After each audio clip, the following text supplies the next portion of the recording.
Please adhere to YouTube select guidelines before viewing the content of this video. I do not encourage or condone any products, actions, or behaviors shown in this video. All videos are produced in a safe, professional, and controlled environment. Please do not attempt to replicate any actions performed during video. All actions are performed by professionals. Alright, so today I'm going to be drinking alone at 6 p.m. as the sun sets. But why? Why would I want to have this experience today? Well, there are two main reasons. The first reason is simply because I want some alcohol. I enjoy my alcohol, and I'm wanting a little bit of an alcohol buzz today, and so as such, well, that's the first reason why I am indeed making this video today. The second reason why I'm making this video today is also just simply because I want alcohol. Yep, I just want some alcohol. I just want to have a little bit of an alcohol buzz, and that's the second reason why I'm making this video today. Just because I also want some alcohol. It's pretty much the same reason as the first reason, I will acknowledge. But yeah, I do suppose without further ado, I should probably go ahead and actually get to making my mixed drink I'm going to be having during this video today. I think today I'm going to be having myself a little bit of a rum and Coke. And the rum I'm going to be using during this video is some Queen Charlotte's Reserve rum from North Carolina, which was made by Muddy River Distillery over near Charlotte, North Carolina. This rum cost me $29 USD at my local liquor store, and it has an ABV of 45%, a proof of 90, and for the $29, I got 750 milliliters of rum. I've tried this rum before. I found it to be pretty good in rum and cokes, and so as such, I'm expecting it to be, well, pretty good in the drink I make for myself today as well. The Coca-Cola I've got with me today is just some simple caffeine-free Coca-Cola from the United States. It's pretty basic stuff, nothing too special by any means. I do suppose without further ado, I should probably go ahead and grab my mixer out of my glass, which is my Crown Royal glass in specific. And I do suppose without further ado, I should probably go ahead and actually get to making my drink now, shouldn't I? So let's put my camera all the way back here so y'all can actually see what I'm doing, and let's go ahead and see if I can get this bottle all opened up. Just got to get this wrap all off if I possibly can, although my fingers just keep slipping. I might end up using my knife in my pocket, I will acknowledge. Let's see if this wants to help at all, and that did help a lot. That helped a lot, if I do say so myself. No complaints on my behalf about that. And is this supposed to come off as well? I am real quick gonna just open up my backpack, and I'm just gonna throw this trash in there. Don't want to be littering or nothing like that, of course. There we go, there we go, there we go, there we go. Seems like the cork is coming out. Is this supposed to come off too? I feel like it might be supposed to, but I'm not super stressed about it. I just want some alcohol right now. I'm not trying to make my bottle look all pretty, and there we go. It is now all out. Certainly no complaints on my behalf. Let's go ahead and put my knife back in my pocket. I'm using a Kershaw Scallion in specific today, a 1620 FL to be precise, if you guys are curious as to what my knife is. But let's go ahead and take a sniff of this alcohol real quick. Smells good. Getting a more molasses, brown sugar smell from this rum than not, with undertones of coconut, a little bit of tropical fruit that is kind of pineapple-ish. And that's about all I'm noticing right now, besides maybe a little bit of caramel and vanilla as well. Smells pretty good in my personal opinion. Let's go and just pour it in real quick. Do I want more than that? No, I'm thinking that should be about perfect for my first drink. I don't want to get too loaded on my first drink, I will acknowledge. And let's go ahead and crack open my Coca-Cola now and just pour it in.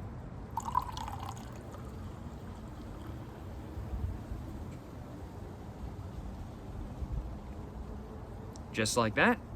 No complaints on my behalf. And now I'm just going to go ahead and mix it up. I was about to grab my phone and put it back where it was, but then I was like, wait a minute, if I do that, y'all are not going to be able to see me mixing up my bev, so decided to give it a minute. But there we go, there we go. And now that I have done that, let's go and put my camera back where it was now, if I possibly can. And let's go ahead and take a sip of my first drink of the video, and of my first drink made with my new bottle of Queen Charlotte Reserve rum from North Carolina.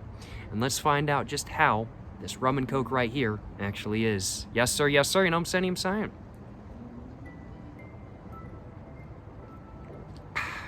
Ooh, ooh, ooh. The alcohol, the rum, definitely hit the back of my throat just a little bit in a certain way. Not too big of a deal by any means, though, if I do say so myself.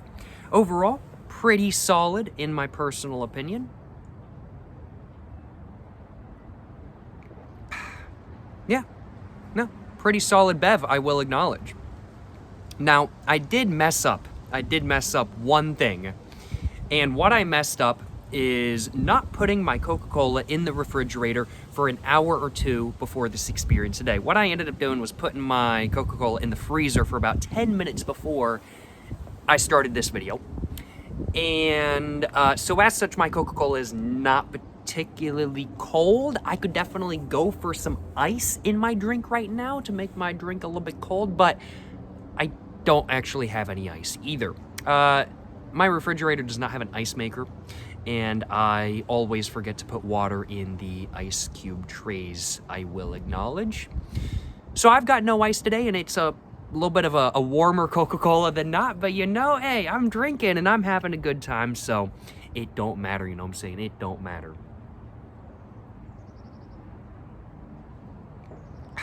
It is quite nice out here today, though, I will acknowledge. It is quite nice out here.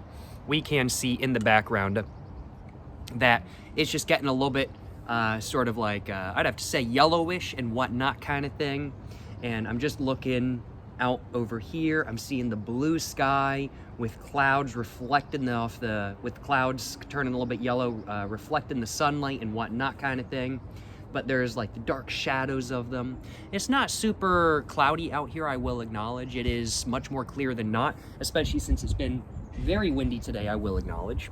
It's not like the most windy it's ever been in my local area, but it's windier than I expected. But it's very pretty out here. It looks really nice, and you know, I gotta admit, drinking at sunset is nice. Sunset drinking is pretty fantastic. And, excuse me, just looking at my watch, which is a KCOW 218H in specific. I like it quite a bit. But just looking at my watch, I'm seeing that it is currently 6:07 in the afternoon / evening. I do suppose we're getting to now. And the sun sets at, well, I think 6:16, 6:17, 6:18 or something like that. So we've got about 10 minutes until the official sunset, I will acknowledge. But it's very pretty right now, and even though it says the sun sets at like 6:16, 6:17, 6:18, something like that kind of thing, even though the sun sets around about that time, it doesn't really get dark in my area until around about 10 minutes even after that.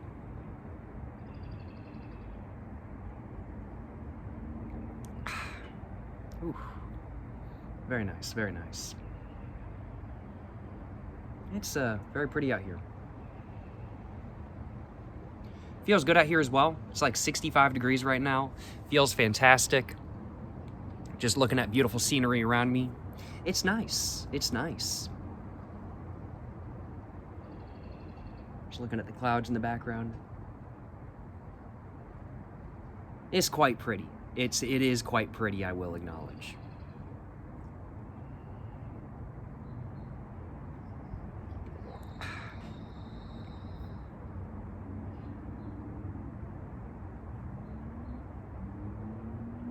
I'm just looking out there and I'm seeing like the things in my eyes, like the floaters in people's eyes that are just like naturally there. Like when you like close your eyes for a really long period of time and then you look at a bright light or something like that kind of thing, and you can see like floaters in your eyes.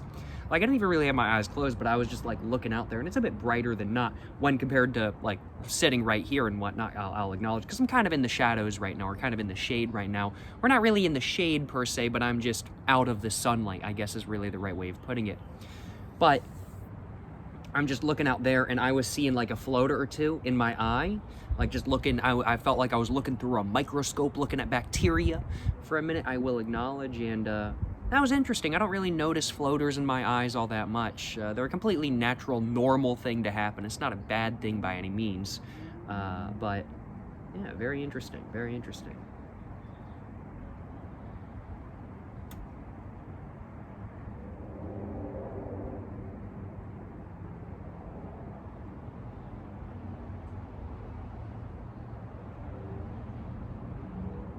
Due to the weather today, though, there's been some bugs out, and I'm just looking out there, and I'm seeing some gnats fly around and like fight or something like that kind of thing, and they're all like in one area. I wonder why gnats pile together and stuff like that kind of thing. I do wonder.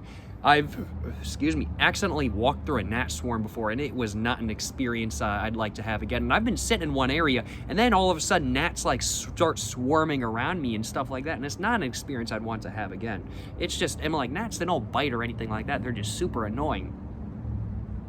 But like, I wonder why gnats, like there'll be like one specific area, and it's like, doesn't even seem like,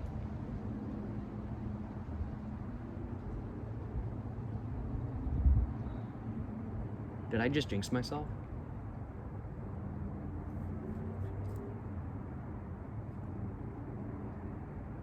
No, I just jinxed myself.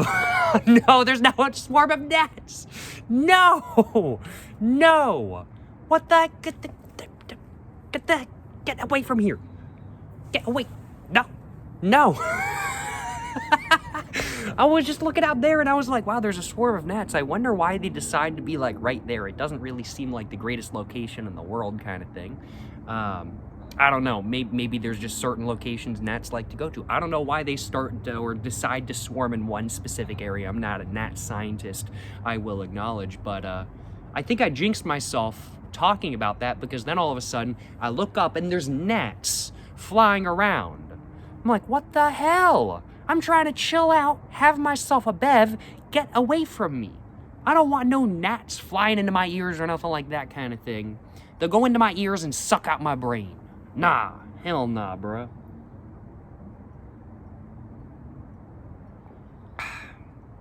Bruh.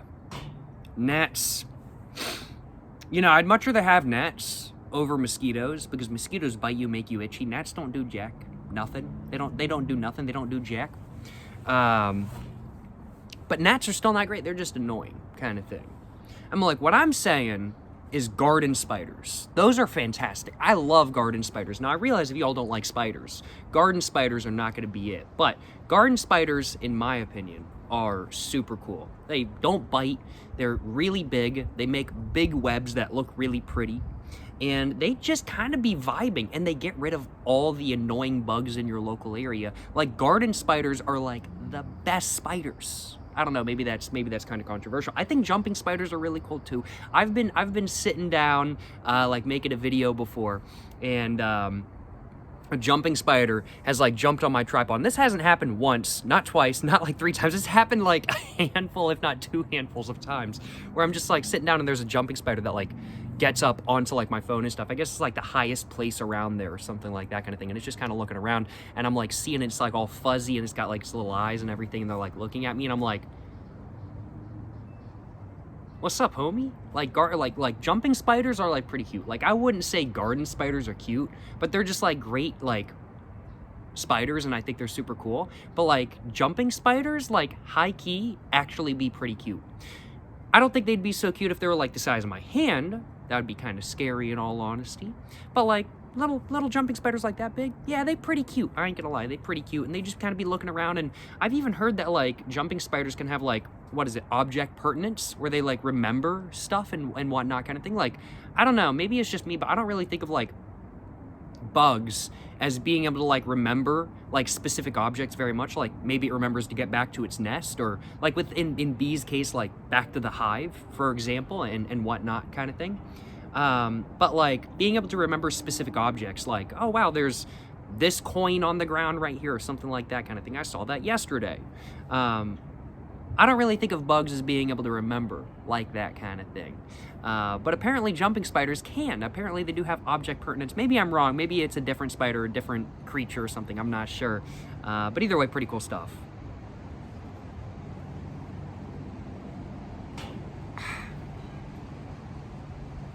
Jumping spiders, they're pretty cute. I ain't gonna lie. They are. But it's nice out here. It's very pretty. It's getting a little bit dimmer in the background, as we can see, getting a little bit orange over here, moving to yellow, and then moving to kind of like a purplish blue up here, I'd have to say. Man, no complaints by behalf. Let's pour myself another drink, y'all.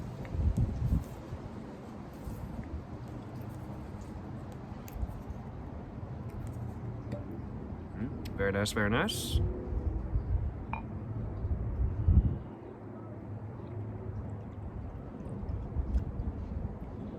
That'll do, I think.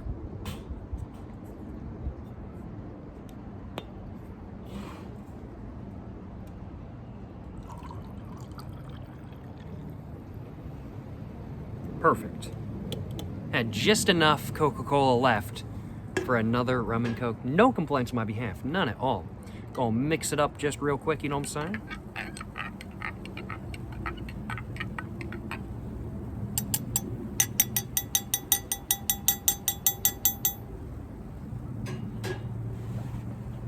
And let's take a sip.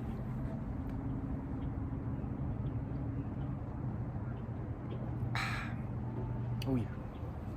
No complaints on my behalf about that. That is for sure, I will acknowledge. No complaints on my behalf about that.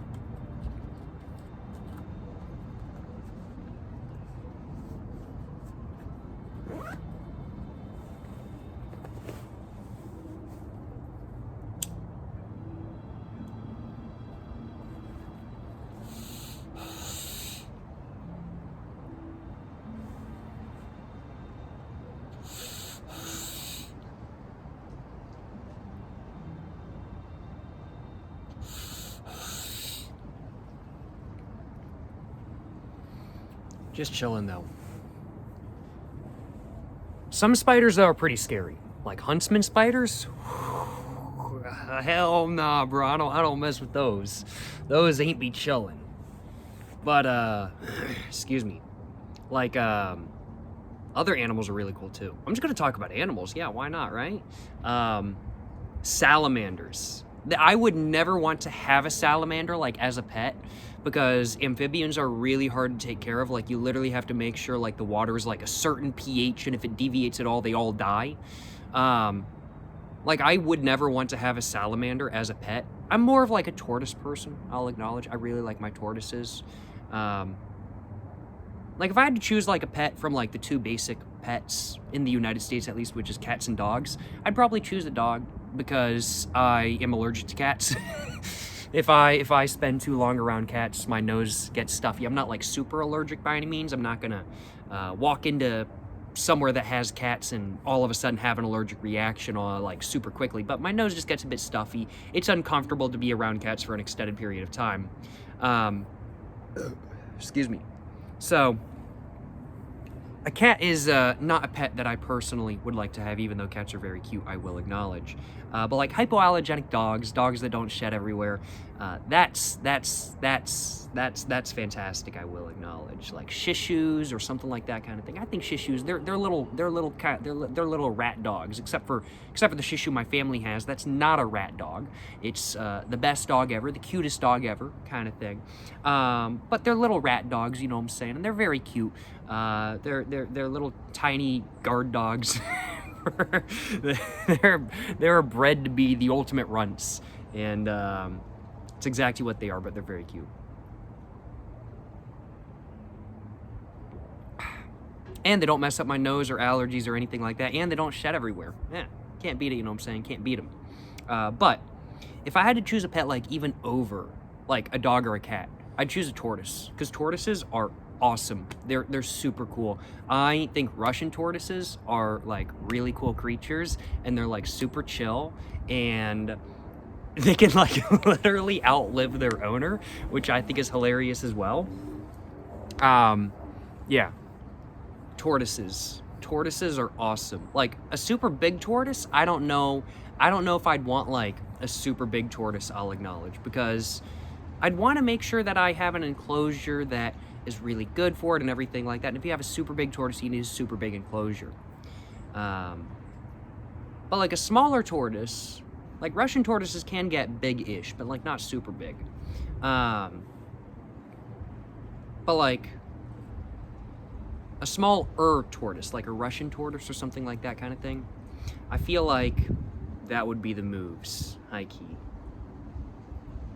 In my opinion, they're super cute. They're super cool animals. I like my tortoises, I will acknowledge. Tortoises are always awesome to see. But amphibians are also just as cool. Just not animals I'd want to have as a pet, I will acknowledge, because they're just hard to take care of. If I wanted to go through the trouble of taking care of a taking care of an amphibian, I would, but I don't want to. I don't want to. I'm not really much of an aquarium person. I think fish are really cool as well, I'll acknowledge. But I'm not really much of an aquarium person. So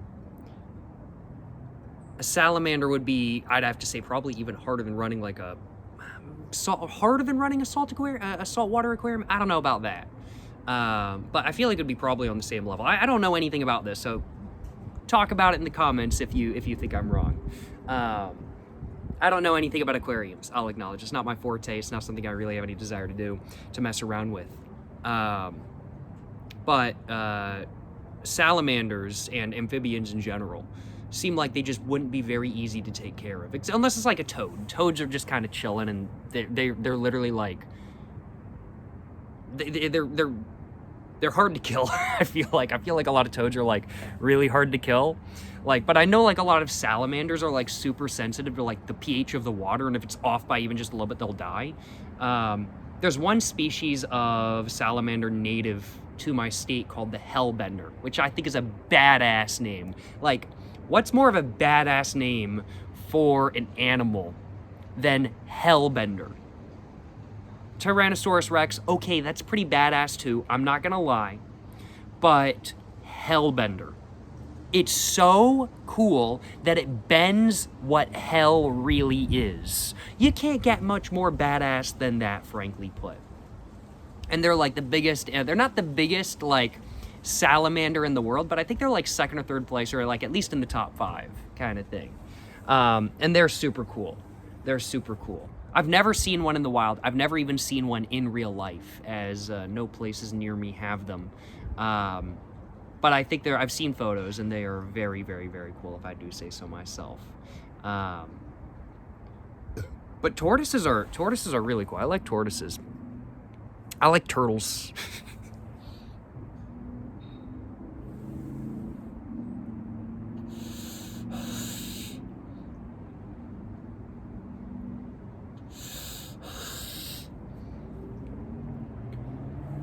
Turtles are really cool. Box turtles are really cool. Yellow belly turtles are really cool. Rainbow turtles are really, aren't rainbow turtles a turtle? I can't remember. I know yellow Betty Betty white turtles. Yellow belly slider turtles, to say their full name correctly, although not their actual scientific name. But I think those are really cool as well. But like tortoises and like box turtles, those are insanely cool. I don't know. I would have to make sure, though, if I got a tortoise, I'd want to make sure, like, I'm treating... Oh, man, the gnats are back! Get away! Get away! Get away! Bro! Get away from here! Bro, get... Get away! F off! Go! Go! Get out of here!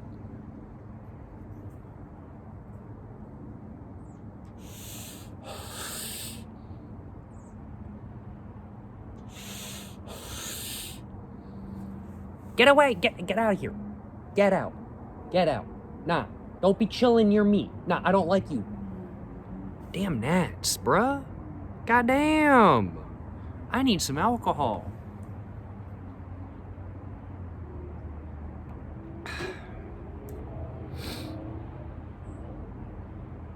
Can't believe it. Can't believe these gnats. Like, bruh. But if I was to get a turtle, and this applies for any pet as well, I'd want to make sure that I'm able to treat it right. I personally don't really consider myself, I don't personally really consider myself responsible enough to take care of a pet right now. I'll acknowledge.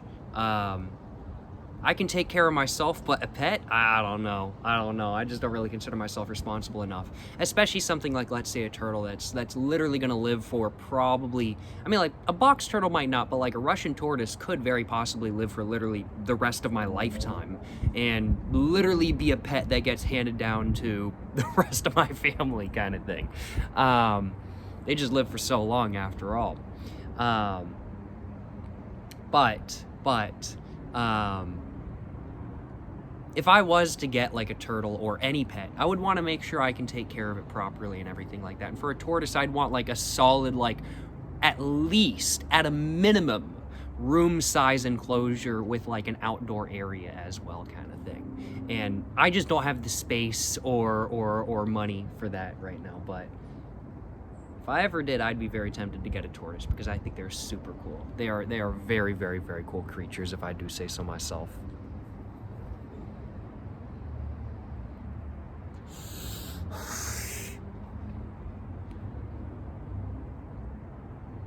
They just be vibing. I'm like, literally, they just be vibing. I've been getting like a lot of like recommendations for like endangered species, like videos and like short form content these days. I think it's because I liked one video about like a recently found like mouse deer or something like that. Like, I think it's in like South America. Like they thought it was like extinct, but they recently had like trail cam footage of mouse deer. And it turns out they're actually not extinct, which I think is great.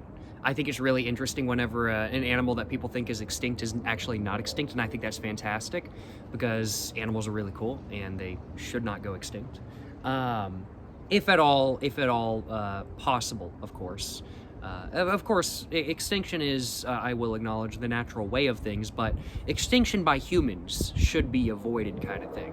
If a species goes extinct by no fault of humans, then that's just the natural way of things. I hate to say, it's happened throughout millennia. After all, throughout the entirety of the Earth's history, most of the creatures that have come into existence are extinct today, except for horseshoe crabs and sharks and alligators. They're just perfect as is, and they just haven't evolved at all.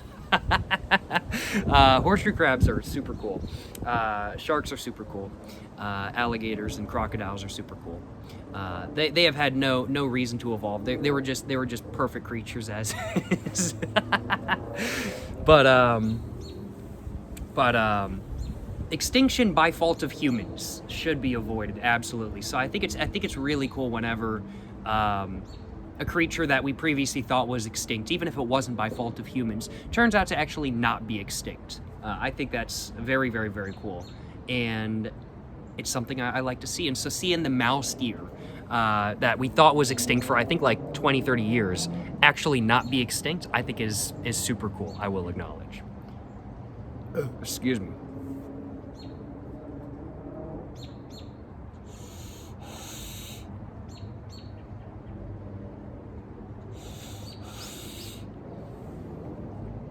One animal that I think would be awesome to have as a pet, but that I would never want to have as a pet because I read a book when I was a kid that was all about why you shouldn't have this specific animal as a pet, is capybaras. Capybaras are awesome. But I read Cappy Boppy by Bill Pete, and that convinced me to never have a capybara as a pet. Capybaras are really cool though. I like capybaras. They're just big guinea pigs. They're just big guinea pigs, and they're awesome.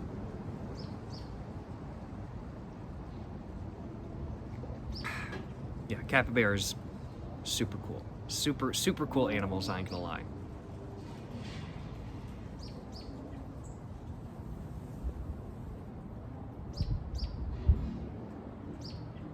And I don't know if this is actually true or not,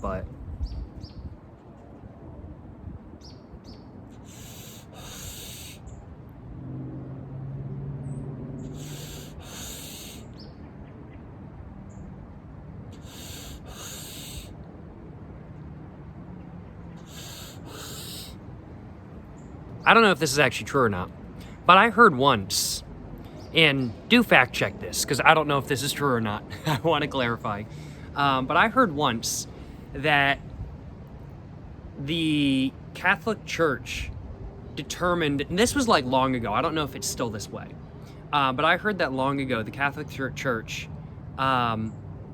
determined that capybaras count as a fish because they're aquatic, so you can eat them during like a certain like religious holiday in Catholicism. I don't know if that's true or not. Is it Lent?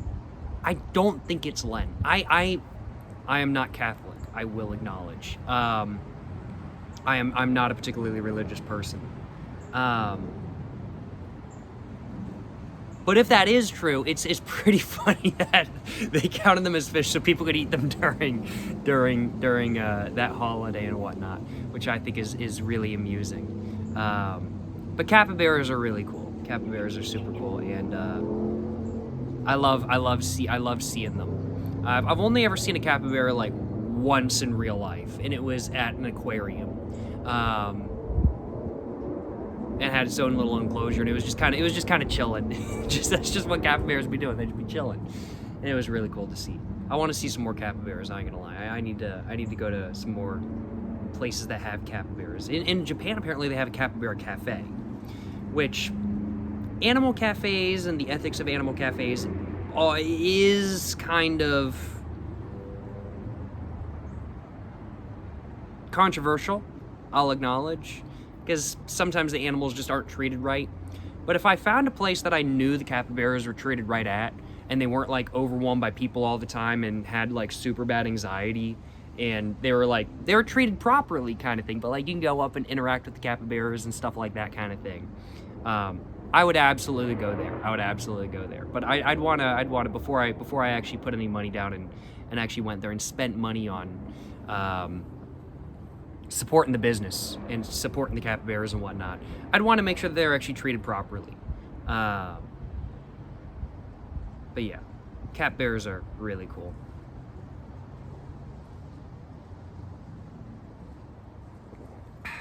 And Cappy Boppy by Bill Peet is an absolute iconic book of mine. Yeah, I got him. I'm like, Bill Peet.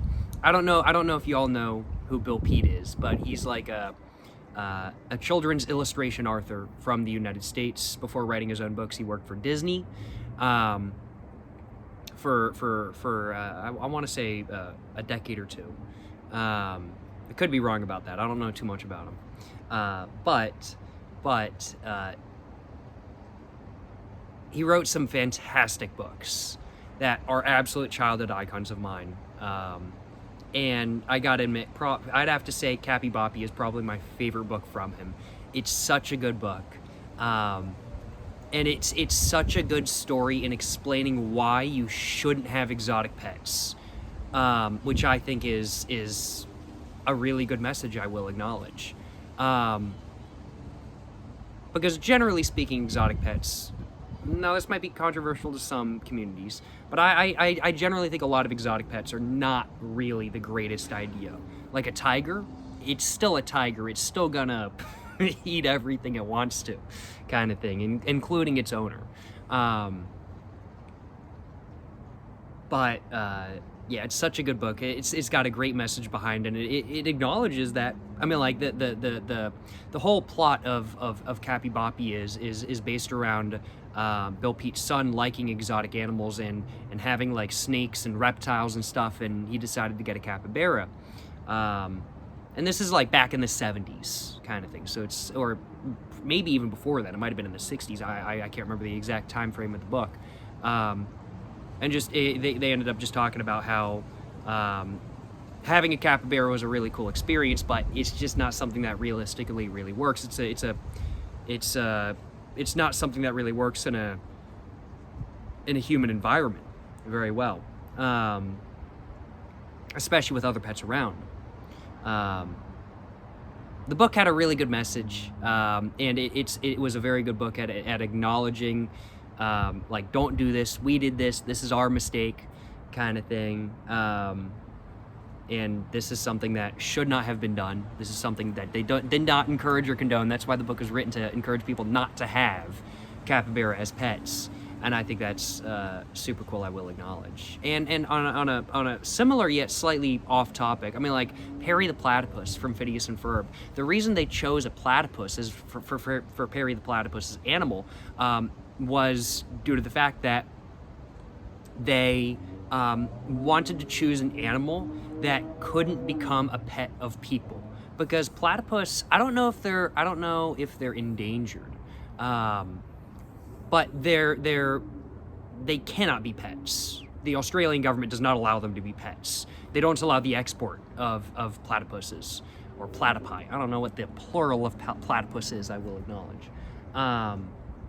but they wanted to choose an animal that kids couldn't get as a pet. There's a big issue in Japan, from what I heard, where there was some story that had like a raccoon or something like that, and all of a sudden all these kids in Japan wanted raccoons, and so they started importing raccoons back in the day, and now there's raccoons all over in Japan, and they're an invasive species and all that sort of stuff. And they've actually edged out the tanuki as being like the main like garbage animal, I guess.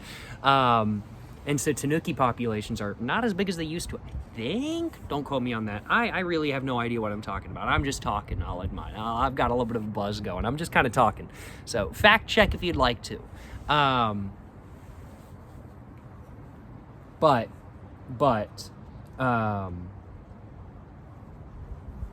They wanted to choose an animal for Phineas and Ferb that wouldn't be something that people could actually get. If you got enough money, you got enough money, of course, but they wanted something that realistically nobody could get. And I think the platypus was really a great choice for that, I'll acknowledge.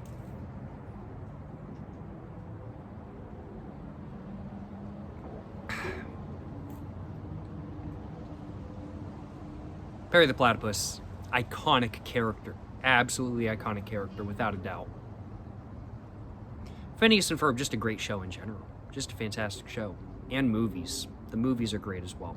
Childhood icon show of mine, I will acknowledge.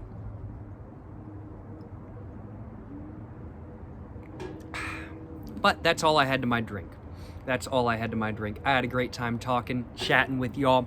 Even though the sun has gone down, it's currently 6:36. Even though the sun has gone down, it's still not the darkest out here right now by any means. It takes a while for it to really get super dark in my local area, but it's still very pretty out here. It's gotten a little bit more dark, I will acknowledge, but it's great out here. It's fantastic. It feels great out here. It is getting a bit chilly, but it feels great out here. It's beautiful. I'm glad to have had a drink or two today. I'm glad to have drank alone at 6 p.m. on a beautiful day as the sun sets. I got no complaints on my behalf, I will acknowledge. It's been a great time. Some people might say drinking alone is depressing. I disagree with that by all means. I absolutely disagree with that. Drinking alone is one of the pleasures of life. You just get to enjoy what's going on around you while enjoying a nice bev. Hey, can't complain, you know what I'm saying? Can't complain. But, yeah. I've had a great time today. I hope you guys have enjoyed watching this video today. And if you guys have enjoyed watching this video, of course, please make sure to like and subscribe for more content. I have my Instagram, my book, my merch, my P.O. Box, and my other channels all in the description down below. Go check them all out. But yeah, thank you so much for watching this video, y'all. Hope you guys have enjoyed watching. Until the next one, stay safe in peace and have a great one. Yes, sir, you know what I'm saying?